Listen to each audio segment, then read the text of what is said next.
10.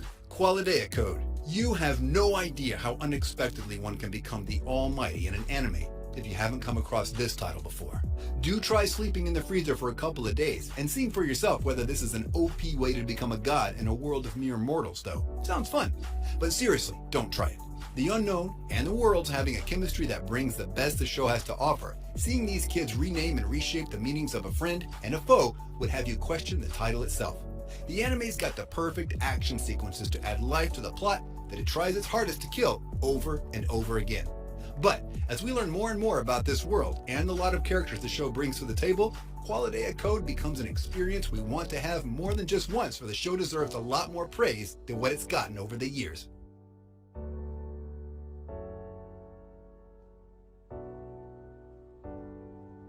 Nine. Itsuka Tenma no Kuro Usagi. After having multiple dreams about a weird-looking girl, Taito, a normal high school student, or so he thought, gets obliterated by an accident with a semi-truck. No, this isn't the Isekai Express, in case you're wondering. While he thinks that he died, his decapitated body somehow magically heals, and all the fractures are gone, as if they never existed. He grabs his severed head and makes a run for it, and that's when it all happens. He regains all his previous memories of his childhood and of his power, the 7 lives. His power grants him 7 lives every 15 minutes. Just imagine having to kill him 7 times. And just when you kill him, on the last time, the cooldown is reset and you have to start all over again. As an RPG player myself, I've seen a lot of ridiculous conditions in fights, but this one takes the cake for me. It's practically impossible to kill him, and I don't think there's anyone fast enough to kill him 7 times in the time limit.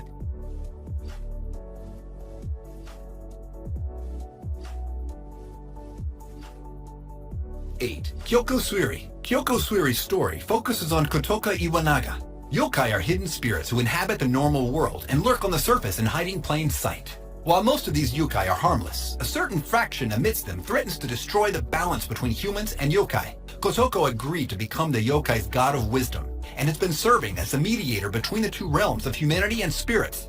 She aims to resolve any supernatural problems that appear. Being the goddess of wisdom, she commands most of the specters and solves their problems.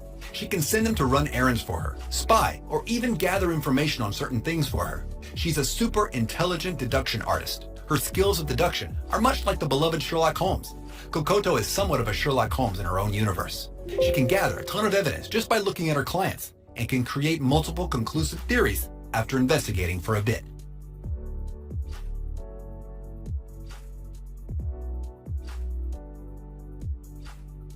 Seven. Rewrite.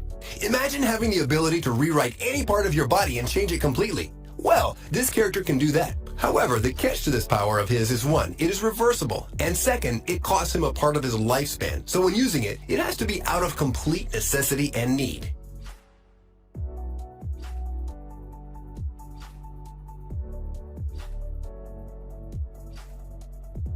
6. Jibaku Shanin Hanako-kun Yugi Amane, or as they call him, Hanako-kun, is an urban legend said to have haunted the girl's toilet for years, and one of those urban legends included that if someone was able to summon her, then they would receive a wish from her.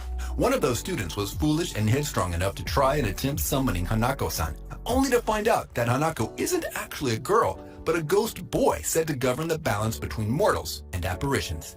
The animation style might seem weird, but it's good weird, and the series is fun to watch and check out. So, dig in by all means.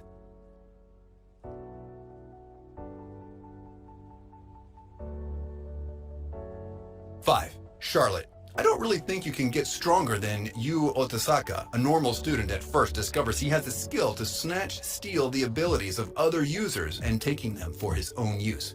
An ability like this is nothing less than utterly unfair. Like, just imagine going into a boss fight all geared up and complete items, only to discover that the boss will take all that and use it against you. If this doesn't spell unfair well, I don't fucking know what does. Yu goes around the world, taking all the abilities of other users for his own, becoming the only power user in the world. The anime was so much more fun than I could give it credit. I binged it in one sitting. My enjoyment was limitless, whether it was the animation or the story. I was entranced with the series and couldn't stop watching it until the last scene.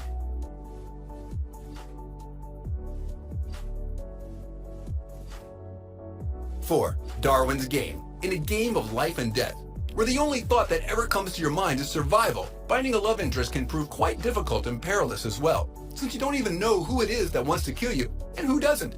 This game might be on mobile, but it's far off from being just a user-friendly mobile game to pass some time and have some fun with friends. This game is the real deal, putting your life at risk on the line and living in constant danger, trying to survive in whatever ways you deem necessary. This game is unforgiving, to say the least, and has no qualms at all in taking your life easily like it's worth nothing.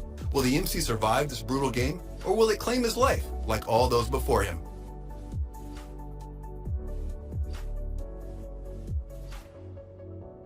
3. Itai no wa nano de Bugyu Yorku ni Kyoku Furi Shitai to Omoimasu. After a while of bugging from her friend, Kaide Honju hesitantly agrees to try New World Online, an extremely popular VR MMO played by hundreds of thousands of people across Japan. She names her in-game character Maple and sets out on her journey. She's a proper noob to this genre, and she allocates all of her stat points to Vitality in order to not lose any health.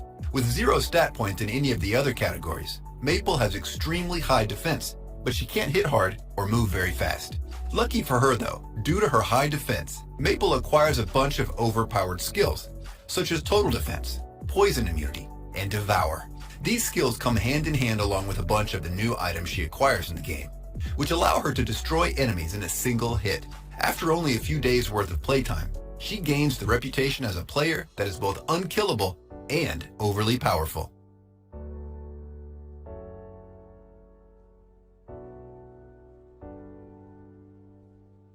2. Inuitsu Boku SS. They might seem like normal people from the first glance, but trust me, they're nothing even close to normal. All the residents of said hotel are half yokai, half human born with powers they don't understand and can't control said powers. But they're still godlike powers nonetheless. This show isn't about fights and battles. It's more about self-understanding and learning how to cope with each and everyone's weaknesses. It's a good show to watch and have fun, but if you're looking for battles and amazing animations, then this isn't your cup of tea.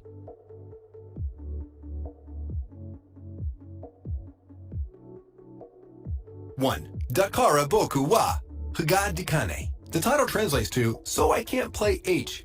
It's a 2012 anime that revolves around the comedy, ecchi, supernatural, and romance genre. Ryosuke Kaga has been blacklisted by his classmates due to his perverted ways. The teenager spends his day ogling women and engaging in various erotic activities. The young man's reality is about to change when he encounters the Soul Reaper, Lisara Restal. She is searching for a magically potent person known as the One. Tying Ryosuke into a contract, she uses his sexual desires as an energy source. And together, they begin this intriguing adventure.